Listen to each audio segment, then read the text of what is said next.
Hello and welcome back to live coverage of the Apex Gaming $5,000 Modern Open AIQ and RCQ 2 Slaughter. I'm Tandy, joined by Ross Merriam. Say hi, Ross. Hi, Ross. And we have one round down, a lot more to bring you. 6 more rounds of Swiss, followed by top 8. The players here have just been paired for round number 2. As we get our feature matches ready, we'll be heading down to there. But before we do that, Ross has something to tell us about the metagame. Took some time to tally out what we got here. Looks like 68 total players in our field. Creativity, the most played deck here at 9 copies. The big surprise, though, is Yawgmoth tied for second with Rakdos Scam at 8 copies apiece. So a lot of Yawgmoth. Hopefully we'll see some of those throughout the day. And then, the rest of our typical modern heavy hitters. I see 7 copies of Murktide, 6 of Hammer. I've got 4 copies of Rhinos. And then past that, it's just a smattering of more fringe decks. So Yawgmoth, the real big surprise. Other than that, everything pretty typical. Oh, I will say also 6 copies of 4-color Omnath. A deck that had fallen off the map recently, coming back. Some of them playing some Nissas, some going full elemental, so a little different, little variance in the build. But that deck may be on the rise again. That said, we are going to be starting this round with one of the more creative decks in the room. This is one of the more creative players in the room. Yeah, this is Michael Likens playing Kragenwick Creamator. A bit of a sort of half Reanimator, half combo deck. Trying to either discard Emrakul or discard Yargle and Multani. Well, 18-6. It does damage equal to the power of the discarded creature, right? Yeah. And Yargle is maybe the highest power creature ever printed. Yargle Multani. That is legal in. Oh, I'm sure. What BFM, big furry monster? Yeah, that one was a 99.99 if I recall correctly. But yeah, so that's the deck, right? Kragenwick Creamator. We'll get it on the screen whenever we get the match down there or whatever. But Kragenwick Creamator essentially just this huge 5/4 that has a quote-unquote drawback of discarding a card at random or whatever. Yeah. But if you can control it to an extent and just discard a huge thing, you just blast your opponent into space. It's such a powerful card. Sometimes you just use it. Gorya's Vengeance, both those big creatures are legendary, so you can just discard them naturally and Gorya's Vengeance them. Vengeance being instant lets you do it with the Emrakul trigger on the stack before your graveyard gets shuffled back in. Discard outlets are the Underworld Cookbook, which you can find with Urza Saga. You also have 4 copies of Voldaren Epicure, which sometimes all you need is that extra point of damage after you 18 them. So Epicure can also help there. I also see a couple, 3 copies actually of Insolent Neonate. As well as Thoughtseize. Thoughtseize can protect your combo. You can Thoughtseize yourself if you need to, discard the Gorya's Vengeance target. Sometimes it's all about just emptying your hand so that when you cast the Creamator, the only card in your hand is the creature you want to discard. Yeah, and even sometimes mulliganing is okay too, right? Because you can kind of control your hand size and so aggressively mulliganing 4 combo pieces just doesn't hurt that badly. Yeah, and then 4 copies of Profane Tutor to kind of tie the room together. You can find whichever piece you're missing and make sure you assemble that combo effectively on turn 4. You spend Profane Tutor on turn 2, then on turn 4 you can go for your Creamator. You can go for 1 mana discard outlet plus a Gorya's Vengeance and start doing stuff. So to me, this is like a turn 4 deck that has certain draws that can go off as early as turn 2. Just turn 1 Cookbook, turn 2 discard Emrakul, and Gorya's Vengeance, it can just kill people on turn 2. So, we'll see how resilient it is, though. Not sure what the matchup is quite yet. Can we confirm who Likens is playing against? It's like Tron, but like Golo's Tron, and also plays the One Ring. Oh, this is Waddell? This is Waddell. Okay, so his opponent's actually a well-known player on the Apex circuit. Josh Waddell playing Tron and playing the new card, the One Ring. Lord of the Rings is legal this weekend. This is pre-release weekend, and he is hot and heavy with the One Ring with 2 copies. Yeah, a bit of a flavor fail, though, to have 2 copies of the One Ring. Look, it's not his fault they didn't make some special rule where you could only play one of the One Ring. If I were in charge, I would have done that. I think that would have been pretty simple. Yeah, well, it already has enough text on it, I think. Indestructible. When it enters the battlefield, you get protection from everything. Until your next turn, so it's like a big old fog. Do you remember back in the day when people would constantly ask the question, does Progenitus have protection from that? Thinking maybe there's some weird exception. It's no, it has protection from everything. It says on the card everything. Yeah. Is that a thing? Oh, yeah, then it has protection. All right, well, the players are ready in the feature match area, so let's head on down there and see who takes it down between this interesting Creanimator Cremator deck versus Tron. Joshua Dell is going to be on your left. The Creanimator Cremator, Michael Likens, is going to be Creanimator. That's a great name for that deck. Love it, love it. All right, here's the thoughts. He sees a hand with a bunch of altered cards. Looks like complete Tron in the opener with some payoffs. So it looks like we're going to be taking one of those payoffs. I believe that's Wormcoil Engine and Ugin the Effable. I know it's ineffable, but he is extremely effable. Whatever you say. All right. So I'm just looking over Waddell's list right now, and the big thing for me I'm looking for is Graveyard Hate. There's one copy of Relic of Progenitus in the main. No Tormod script in the sideboard for those baby cards. Does have another relic there, but that means that, you know, a 4-mana Karn is not going to be good enough if you don't have floating mana. Well, the big story of what's happening right now is that Waddell has Natural Tron rolled up. He peels, I believe that's Warping Well off the top, and that's going to allow him to maybe counter one man or a sorcery in just a turn or two. But Michael Likens just kind of popping off, goes for Valerian Epicure as well as Underworld Cookbook. We're going to go back with Dell's way. Yeah, so the cookbook is going to allow Likens to empty his hand relatively quickly if he wants to set up a Kragenwick, which I believe there is one in hand. I think that's 2 copies of Insolent Neonate as the other 2 cards. Any deck with Insolent Neonate's a dub in my book. I love that card. Same. One of my favorites, constantly trying to put it into decks. Yeah, it was like super big during like Vengevine Hogak. It was just like really shining in that era. It was like in Dredge for a while. Yeah. I liked how you could sacrifice it, discarding Bridge from Below, and get a trigger from the bridge. Yeah, that always threw me for a loop. Well, there's the Emrakul to combo here. The issue for Likens is finding the lands to cast the Cremator.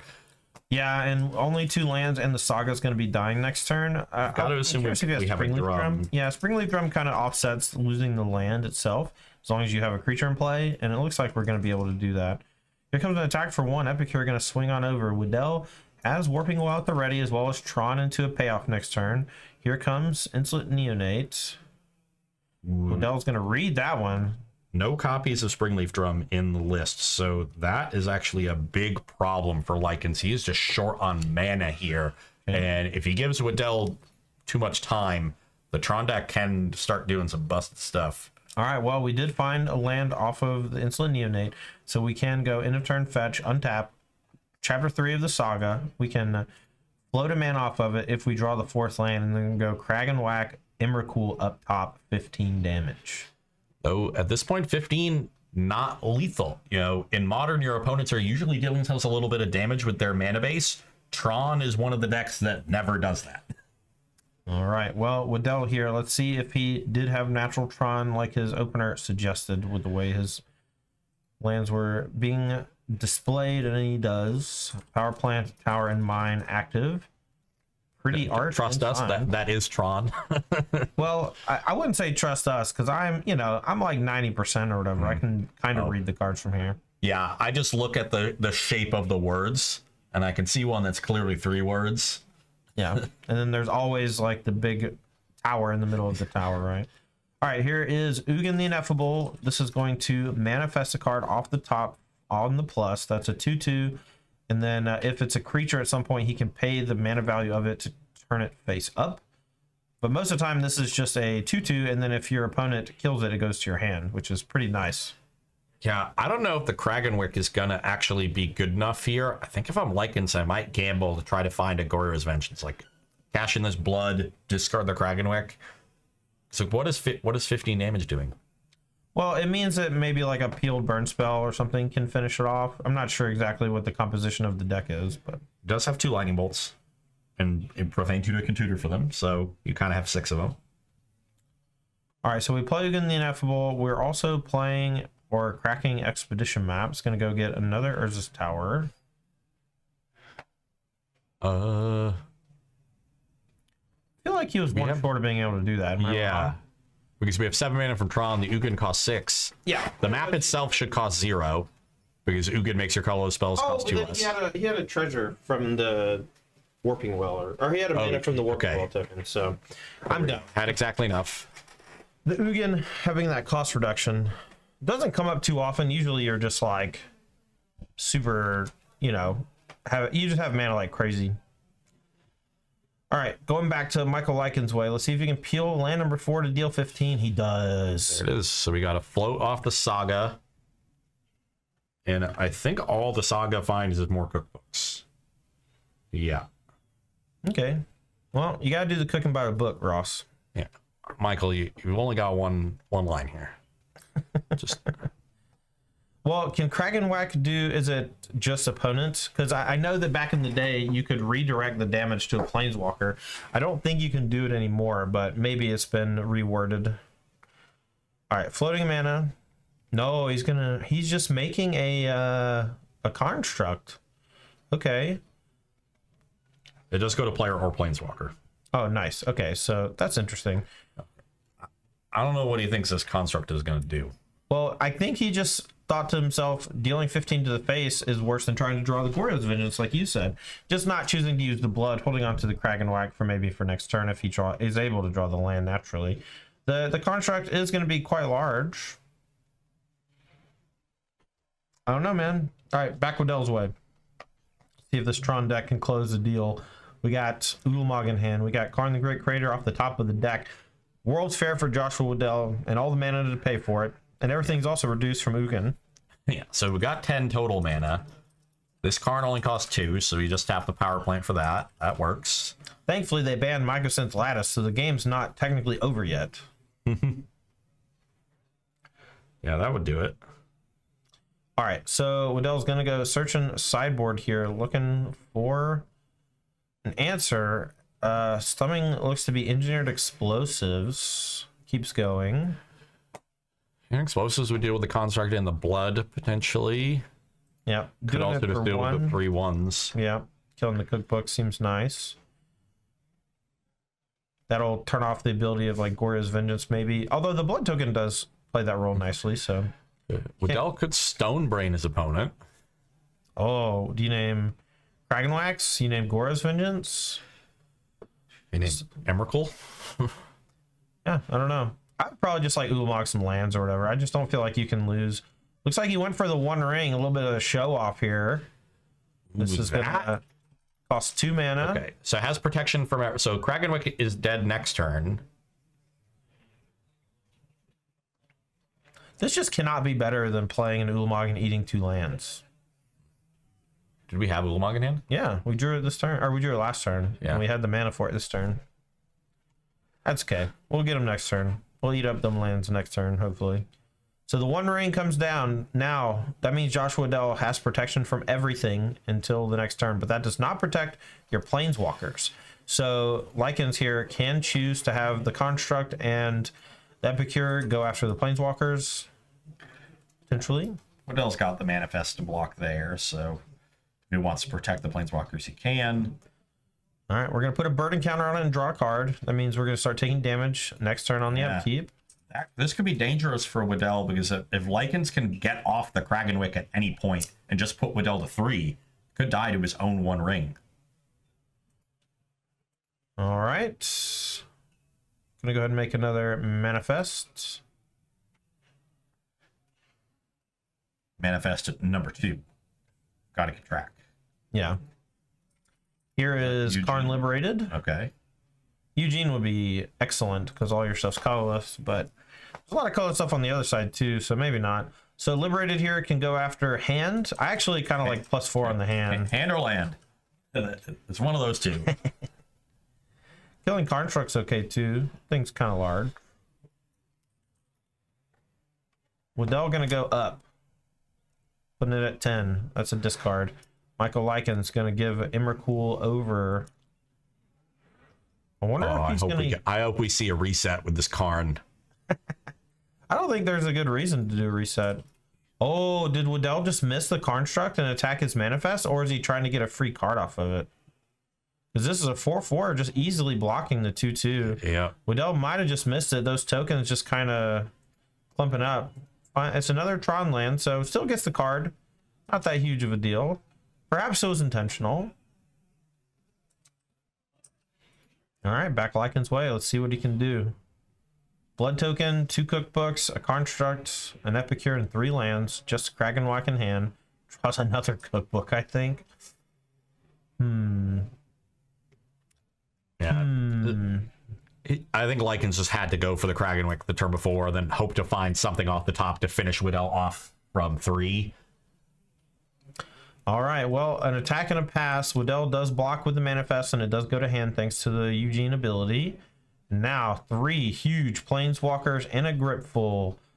And Josh Waddell looks to be in complete control of this game. We'll see if Lycans can find a way out, but I have to imagine blowing up 2 lands or just like the creatures you have in play could be enough. Thanks to Young Dingo for the sub. Appreciate you, bud. I saw Young Dingo actually made top 4 of the Modern Challenge today with his new take of Nissa 4-color. Nissa from Aftermath is quite powerful in all these elemental decks. Hey. Okay, we'll just get liquid metal coating. That'll be free. We'll draw 2 cards.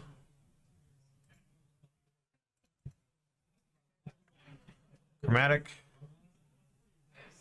Haywire Might. Yeah, sure, why not? It's free. All these are free thanks to Ugin. It's another Urzaland. We're at the just do whatever you want stage of the game. It's Tron. Do whatever you want. Yeah. You got 7 million mana, 3 planeswalkers. You're drawing 5 extra cards every turn. Blow up all your opponent's stuff. Why not? All right, 8 mana. This is a reduced cost Ulamog. We're going to blow up the 2 non-fetches. And you have to imagine if you're Michael, you're just packing it in here, and he does. Yeah. Just going to give it up. All right. Waddell, 1-0 here, up a game against Michael Lycan's Creanimator. I got to say, I love that name. Shout out to Taryn for coming up with it, I'm sure. That was the name submitted on the deck list. Okay, even better. Taryn, you're worthless. We love you, Taryn. Don't go anywhere. All right, so as these players are shuffling up for game number 2, we're going to go over their sideboards for the Creanimator deck, Ross. Is that what you're on? Yeah. Well, I'm looking at Waddell's, actually. Okay, well, we'll do Waddell first. So Waddell is mostly a Karn package. Do you think any of those cards in the sideboard are going to be coming in this matchup? I don't know. We got the Giganthic Companion, and then it is 14 wish targets. There's a Walking Ballista, a Haywire Might, a Worm Coil, a Sundering Titan, a Chalice of the Void, an Engineered Explosives, a Pithing Needle, a Relic of Progenitus, liquid metal coating, a Stone Brain, an Ensnaring Bridge, an Oblivion Stone, a Trinisphere, and a One Ring, the 3rd copy there. No changes. Yeah, I don't think anything comes in. The All-Is Dust in the main looks kind of bad, Yeah. but everything else seems fine. I might swap the All-Is Dust for the O-Stone. I'm not sure the O-Stone is a card you're ever going to wish for in this matchup. Sure. So maybe make that one tiny change, but other than that. All right, so we're going to be moving over to the Creanimator deck. This Kragenwhite Cremator deck doesn't really have a whole lot of press on it. What's the sideboard looking like, Ross? We got 1 Pithing Needle, 1 Pirate Spellbomb, 2 Nihil Spellbomb, 1 Haywire Might, 2 Inquisition of Kozilek, 4 Leyline of Sanctity, 3 Fatal Push, and 1 Boseiju who endures. I like the Inquisitions, I like the Boseiju, and I kind of like the Pithing Needle. Yeah, as a thing to tutor for with Urza Saga. So, yeah, I like those 4 cards. Not sure what is coming out in this matchup. Is there any spot removal or anything like that that's easy to come out? Lightning bolts or anything? There's 2 bolts, but you might need the bolt to finish them off. Yeah, maybe. Usually you do damage in huge chunks, but it seems like, 15 is not quite enough, right? I'd probably cut the bolts. All right. Well, that's Ross's analysis here for the sideboards. A pretty easy one to figure out from both sides, considering Waddell, all tutor targets, and only 4 cards coming in from the Kragenwhite Cremator side of things. As we shuffle up here for game number 2, I want to give a shout out to our sponsors for this weekend, as well as just in general for the Apex Gaming Series. We have a G Fuel Energy Formula keeping us all hydrated as well as energized for the long days. Shout out to Wings Etc. Grill and Pub. I know that's where me and Ross are going to be eating tonight. Ross going to get him some cauliflower wings and some tater tots. Make sure to go order all of the cauliflower wings and tater tots so he doesn't get any tonight. And then, last but not least, thanks to Ultimate Guard for the awesome amount of swag that they have bestowed upon us to give out to our top finishers, not just here, but at every AIQ on the Apex Gaming circuit. So if I'm Michael Likens here, we're on the play. My goal is to have turn 1 discard spell, turn 2 profane tutor, and then try to set something up for turn 3 or 4. Yeah, that seems reasonable. Profane Tutor is one that's interesting. It's a bit slow, but this is like the perfect type of deck for it. Yeah, and because Krakenwick costs 4 mana, it sets up perfectly for that. Sometimes it can just be about getting a card out of your hand too to set up the Krakenwick, so it works very well. And because you have these sort of 2 different plans, you have the Krakenwick plan and the Gore's Vengeance plan, having tutors lets you, mitigate the variance of drawing, half and half. All right, Waddell taking a look at a one-lander with a Mab decides to throw it back and look for a Tron hand.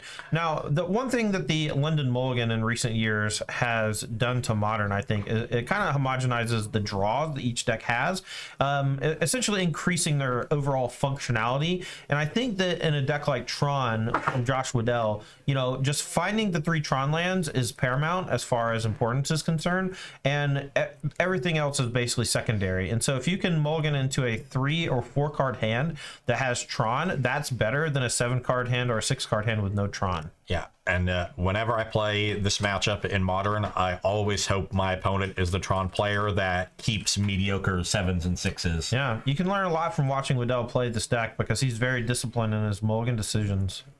Yeah, quickly throws that second hand back, so we're going to be down to 5 here, but that is really just not a problem. Yeah. Once you have Tron, that's 3 cards that is sort of like 7, right? Your 3 cards make 7 mana, and then all of your threats are really, really powerful. They can dominate a game. So, just 1 or 2 threats and those 3 lands is enough to win a game. That's 4 or 5 cards. It was something like 5 years ago now or something, back when I was doing commentary for the SCG Tour. Marshall Arthurs, I saw him on camera at one of our events, and he was playing Tron, and this was when the London Mulligan was relatively new, and he just kept like Forest, Ancient Stirrings, and like one other land that wasn't a Tron land, and had Sylvan Scrying and stuff too or whatever, and just got demolished, right? Yeah. And after the match, I walk over, he's sitting with Cedric and some other people, and I'm just like, hey man, just want to say you need to mulligan aggressively. This is a different era. We are in a new age with the mulligan rules, and yours is the type of deck that wants to abuse it and exploit it, and you should be doing that. And here we're seeing Waddell, I think this is either going down to 5 or 4, and like if there's Tron there, he's just still in business. And if there's no Tron there, I think going to 3 is certainly fine. And here it is. I see a Blast Zone and a Forest and a Sylvan Scrying. And an Ancient Stirring. We might be seeing the old turn 1 Ancient Stirrings. Looks like just a rough set of draws here for Waddell. He's up a game. You can kind of toss one. I mean, this is what you sign up for when you play a deck like this. Honestly, if this is a hand that like probably doesn't assemble Tron until... Oh, is he already at 3? Either that or he's keeping those 4. I'm not quite sure yet. Yeah. That looks like O-Stone, Seiju, Sylvan Scrying going to the bottom. All right, gonna keep 4 cards. Looks like it's just a bunch of things that find lands as well as lands, and we're gonna put back all the payoffs. And Michael Lycan's gonna lead off here with something. Looks like, okay, Epicure instead of Neonate. All right, it's gonna put Waddell down to 19, get a blood token for Lycans. You can use that later to discard a large thing for Gore's Vengeance. Yeah. Looks like Waddell kept Forest, Blast Zone, double Ancient Stirrings. All right, turn on Ancient Stirrings, going to look at 5. We'll see if he finds Tron Piece. He does. Okay, Urza's Tower. Back Lycans his way.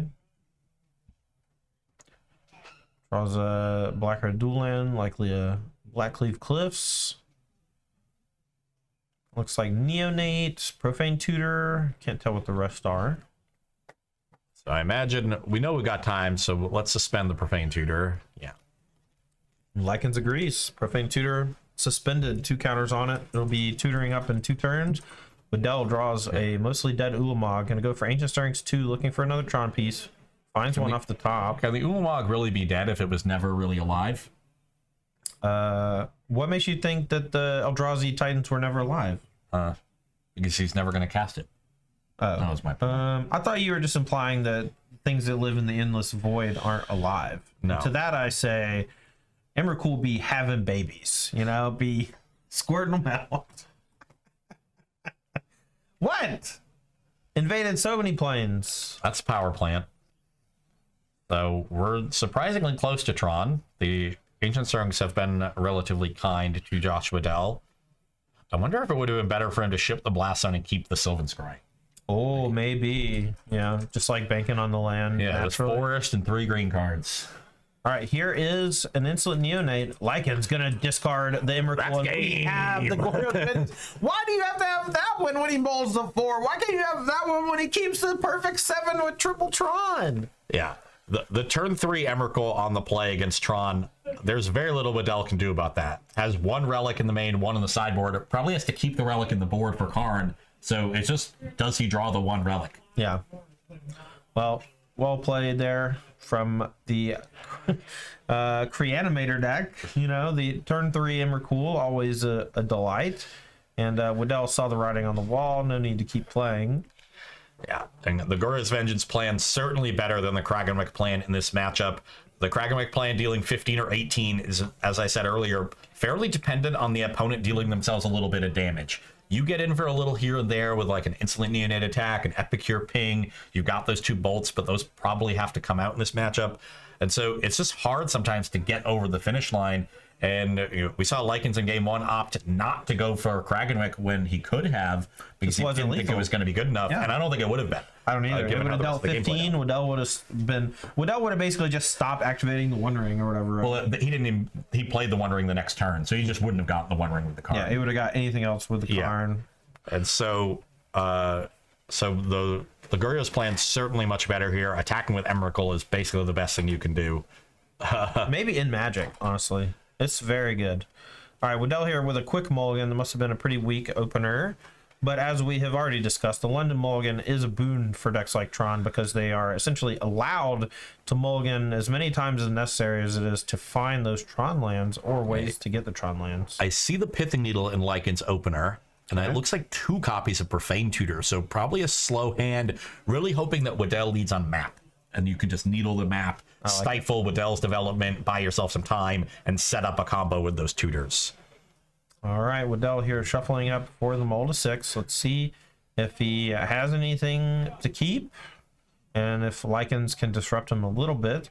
You always want to slow the Tron decks down a little bit by discard effects, taking their like land tutors or some amount of land destruction, blood moon type things. If you let Tron just kind of do its thing naturally, it's very consistent, much like Lotus Field in Pioneer, where, you know, it just is maximum redundancy across the board. This hand looks pretty good, and I think it has a map in it, so it might be susceptible to that Pithing Needle.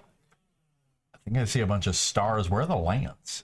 On the left side, I see at least 1 land. I think it might be 1 land map, but I think it's 2 land map. And there's definitely a copy of the One Ring. Yeah.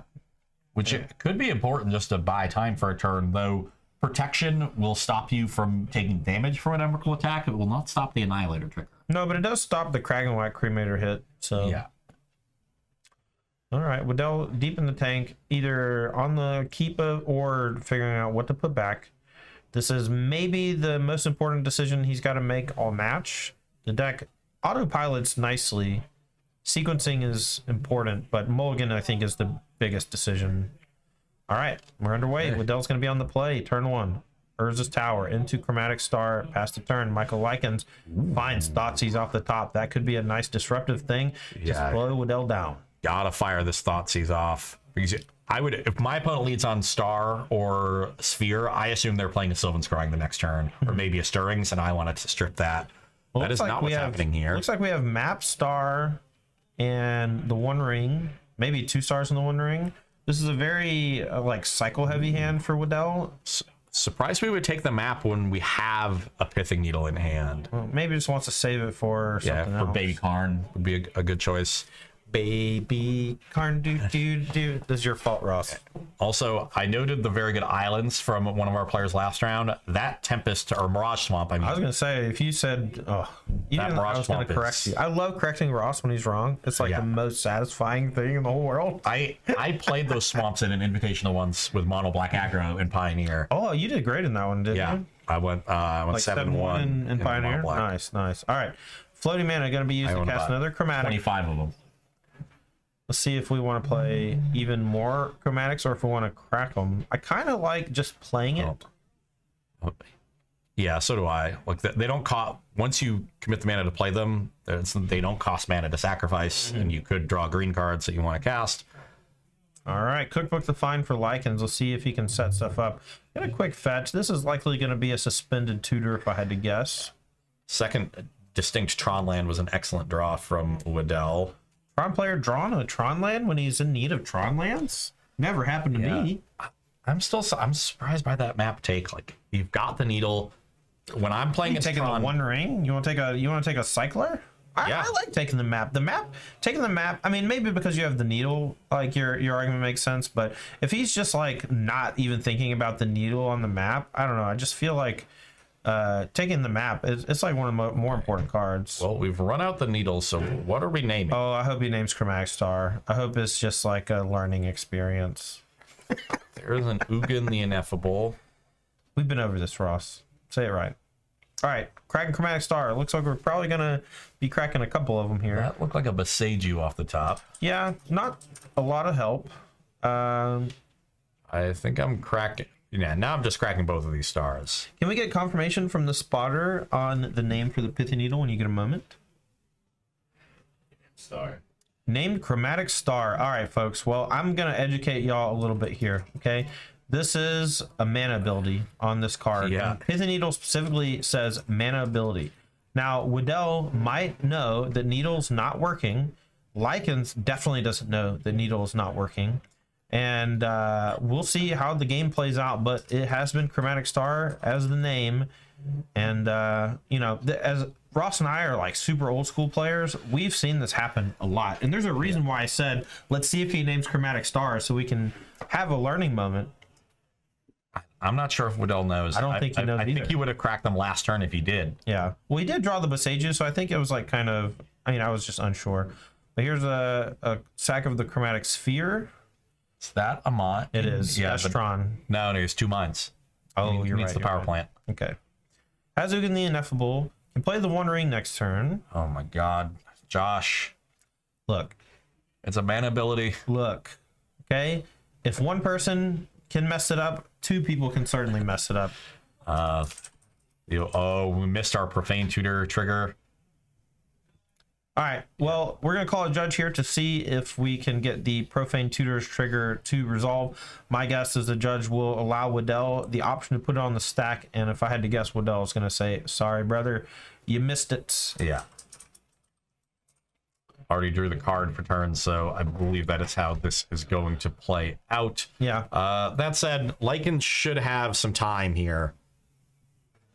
Now, I want to point out that missing a trigger on something like Suspend in tournament play, the fix is often you've missed it and you just continue on. There are specific cards whose triggers cannot be missed, and those are things like sagas, you know, like, or if you do Fable of the Mirror Breaker and you just forget to put it on chapter 2, at any point that either of you realizes that it should be on chapter 2, the judge comes over and says, okay, we're going to move this to chapter 2 right now and do it, because that's just the nature of the beast. The sagas are this like weird timing issue, and if you miss one of the triggers, it just like misses the whole card entirely. So adding a counter to a saga is not a trigger. Right. It is a turn-based action. That is why those are adjudicated differently. Now, there are many sagas that have triggers that trigger upon adding the counter. Like right, but if you miss adding the counter, then the ability will go on the stack once the counter is added, and the counter is a must add. So yeah. All right, Waddell. That's a whole I believe separate. That's a third Tron piece, Ross. And has Ugin and the One Ring in hand, can play both of them now this turn. All right. Cooking now. Waddell finds the Tron piece. Going to go ahead and play the Ugin, and then that's going to do a little bit of cost reduction as well. So yeah, those are the 2 mana ones. So no mana floating. All right, let's see what Waddell wants to do with the Ugin. Can minus to exile something. Like the Voldaren Epicure has to be a colored permanent, I believe. Destroy target permanent that's 1 or more colors, right? Gonna go ahead and just plus and manifest. That's gonna give him a 2/2 that plays defense nicely, and if the creature ever dies, it ends up going to hand. And then can also play the One Ring to gain protection next turn. I like it, and as well as start drawing some cards. Did we lose our die on the Profane Tutor there? I believe we did. It should have 2 counters. We moved it to the top of the deck. Okay. Doesn't want to forget again. All right. Ooh, so interestingly, we tapped down just leaving the Beseiju. This should not be castable with Beseiju, because Ugin reduces generic cost, not colorless mana. Well, you tapped a tower for 3 colorless. Okay, we have a colorless floating. Okay. Yes. So we're gonna go for Warping Whale. Looks like it's on the Neonate. So that means we menace. Lycan's now realizing doesn't have time for the second Profane Tutor now that Waddell has top decked his way into Tron, so pitches that to the Neonate. Makes sense. The other Profane Tutor is going to go down to 1, and yeah, missing that. Being able to tutor this turn would have been huge. We could have found potentially Gora's Vengeance or the creature to Gora's Vengeance back. Not sure what's... Yeah, we have the Emrakul. We would have just Emrakul this turn. It wouldn't have dealt damage to Waddell, but it would have, you know, it would have sack 6 permanents. All right, so Lycan's here with a hand of Epicure, Emrakul, in a random. I'm not sure exactly how he wants to sequence this turn, but next turn, the Profane Tutor coming off the top, almost assuredly going to find Goryo's Vengeance. Yeah, so this is a big turn for Waddell. He's going to be able to draw a card for turn and then 2 cards off of the One Ring. He wants to activate that. So 3 cards, if you can find something like an Ulamog or, you know, a baby Karn to go find Relic of Progenitus, that could lock up this game and match. That's a forest. All right, but now Waddell can just tap the One Ring. This new card from this Lord of the Rings set looks really powerful in Tron. Ancient Stirrings for the forest. So yeah, place the forest and the Stirrings. There's a Sylvan Scrying too, and there is a baby Karn. Now Haywire is interesting. He might want to get that to blow up the Pithing Needle to unlock the Chromatic Stars, but no, we're gonna go for Karn the Great Creator. When you have a ton of mana, there are very few cards better in the game of Magic than Karn the Great Creator. We're gonna go digging through the sideboard looking for something cool to play. Actually, we don't even really need the Relic too, right? Because the Karn stops all the enablers. The Underworld Cookbook can't activate, blood tokens can't activate. Right. So how can we even discard an Emrakul potentially to even Goryo's it? So maybe we are trying to play against the Kragenwick plan. I'm not sure how are we going to play Chalice on 4? That's kind of cool. Waddell has a couple 4-drops in the deck that it might lock out. But... probably better just Stone Brain the Kragenwicks. I like Stone Braining the Kragenwicks. Well, with a Profane Tutor on the stack, maybe, you know, if he's able to draw an Insolent Neonate or a Goryo's Vengeance, he can tutor for the other one, and then that can still Emrakul. And then the One Ring would have to be sacrificed to the Emrakul Annihilator trigger, or else it's just going to kill Waddell on the upkeep. So we'll see if he can find it. But Waddell might name Emrakul on this one. Not really sure what he wants to name. Nice. It is free to cast off of the Ugin 2 to activate as well. We could survive the Emrakul attack even. You sack the 2 stars, the 1 ring, the 2 green lands, and the superfluous Tron land. You make another manifest obviously on your turn with the Ulamog. Now you've got 2 blockers, the Epicures, and you can just take 15 and go to 1, and still untap with full Tron, 2 manifests, and 2 planeswalkers. Wow. That's a lot of stuff to untap with after getting hit with an Emrakul, and that's like worst case scenario. So yeah, so I think you just got to take. I think Kragenwick into Yargle is like the only way you lose this game. Not that Lycans is close to doing that, but from Waddell's side, I think that's the easiest way to lose. All right, well, we have a minor judge call. Waddell, I think, just getting some clarification on a weird ruling or maybe a card. Not sure exactly what the question is, but we'll have an answer for you in just a moment. We are in game number 3. Both these players 1-0. Yeah. This is one of the tricky decks to try to Stone Brain because nobody knows what its cards do. Or the names of the card. Maybe, honestly, maybe he's asking for the name of a card, and if he can describe exactly what the card does, then the judge will be able to tell him the name of the card. But if he can't, if he can't describe the card, like if he can't, you know, either say the name of the card or describe what the card does, he's, you know, out of luck. Yeah, he is. You got to be able to uniquely identify the card. You don't have to know the name verbatim, but if you can describe the card to where the judge knows what card you're talking about and is confident that that is the card you mean, that is good enough. All right, well, we're trying to figure it out. Not exactly sure what the question is. Sorry for the delay. The judge is still just talking to them. I can see out our little window here. We need to suit you up with like a microphone, and you need to go put it in the judge's face while he's talking. That'd be nice. Make sure he turns it off when he goes to do other judge calls. Oh yeah, it'd be like, you know, sometimes you watch NFL game or whatever, and like they just keep talking after they do the ruling because they forget to turn the mic off. Okay, can we get confirmation? Ooh, looks like Name's Goryo's Vengeance. Okay. We'll get to draw a card off the Stone Brain if that was in hand, and I think it was. we just had Goryo's Emrakul last turn. And just didn't do it. I don't think that that's... Let's see, what did we do last turn? We cast Epicure? I'm very confused. Maybe that Goryo's Vengeance was not in hand, but I think it was. I don't know. We'll have to go check the tape on that one, chat. I'm not really sure. But Michael Likens here, getting those Goryo's Vengeance stripped from him, and Emrakul in hand, Profane Tutor about to come off, suspend. Waddell continuing. But now, all Likens has to do is draw a land, and then he tutors for Kragenwick, 15s you, and you die to the One Ring. Yeah, and if he drew, so he can draw a land naturally, or he can draw the Kragenwick naturally, and then tutor for the other one. Although I guess he has to resolve the tutor first, unlike Sagas.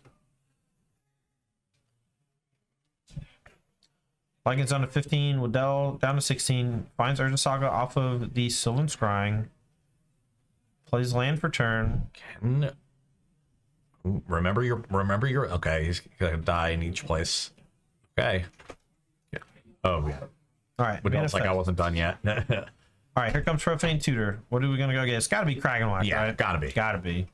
And then you just have to draw an untapped land naturally. I wouldn't even put it into my hand face down. I would just face it up on top of the Emrakul, shuffle my deck, and tap it. The classic Nassif. All right, so 2 Epicures on the Lycan side, a bunch of Planeswalkers and 2 Manifests on Waddell's side, including the One Ring. If we're able to tutor for Kragenwick Creamator here, which I'm assuming is going to be the tutor, it's going to get Beseiju. What does that even do? Killing the One Ring? It's indestructible. It is indestructible, you're right. It says it on the card. Brand new card, though. It's the only way you can win, Michael. Yeah, the artifacts are currently locked down from the Karn the Great Creator. Doesn't get a face down card. I didn't see what it was. Just let us know. Too bad. The suspense is killing me. It's only round 2. I'm sure it's killing Waddell as well. All right, here's the cuts. Give me a land, please. One time, dealer? I thought it was red.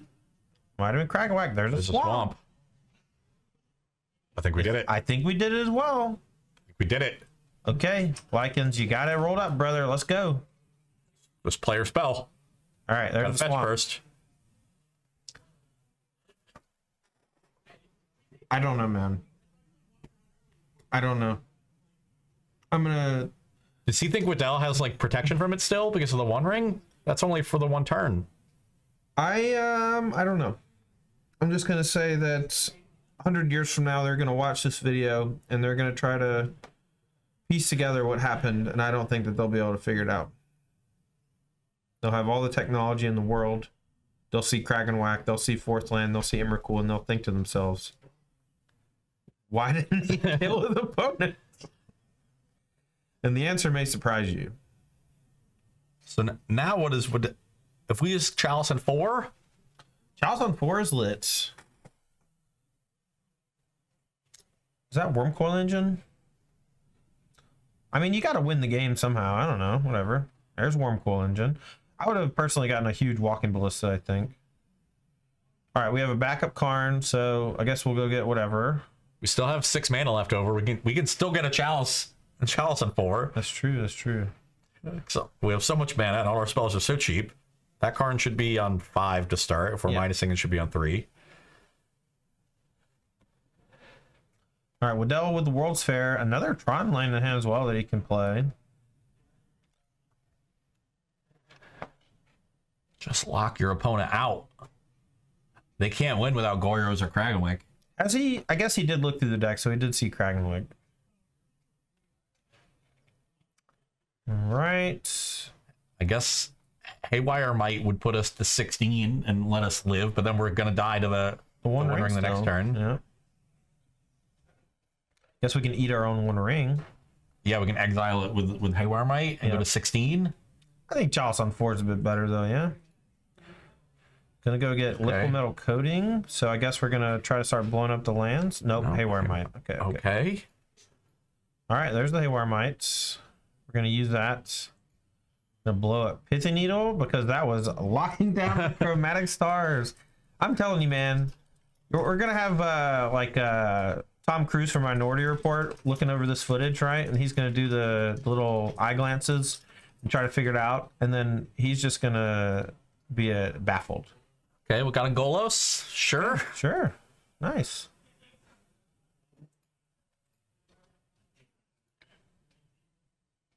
Now we can crack the stars and draw some cards.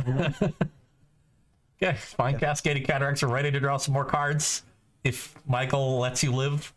I'm going to walk over to this table after the game, and I'm going to talk to each player. And I think both of them are going to look at me and be like mildly upset. Okay, we manifest. We're doing our things. Another manifest. Here we go. All right, and Saga's active as well. Expedition map. Don't need to pay anything for that. You know, might as well. All right, here's a fetch from Lycan's. Going to go to 14. Still has Kragenwhite Creamator in hand. Still has Emrakul in hand. The cookbook's locked down, so now if he draws a card, it's like not a random discard anymore. Or not a controlled discard anymore. Yeah. And we can't discard it to Underworld Cookbook yet, so... Land is viable still. Lycan's gifted an extra shot. See if he pulls the trigger this time. Grief is the peel. Do we want to take a coin flip now? I mean, you have to. You're so far behind, you can't attack through the Wormcool engines.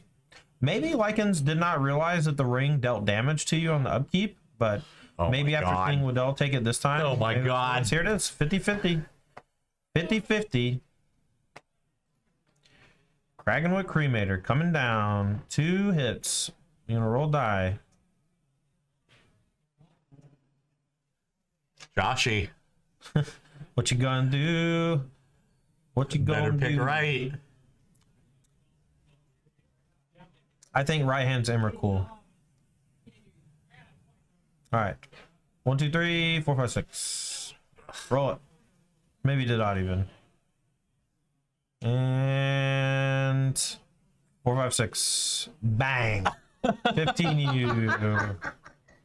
Go to 1. Go to 1. Waddell in the tank. Blast ya! In complete disbelief at what's happening. Load the cannon upstairs. Bingo, bango, bongo. And then you're going to die to the One Ring on your upkeep. And Michael Lycan's takes it down at 2-1 over Josh Waddell's the One Ring Tron. A very interesting match to say the least. But before we leave, we still have a backup match going. Let's just move on to the backup match. Someone clip that, please. What, the 50-50 or yeah.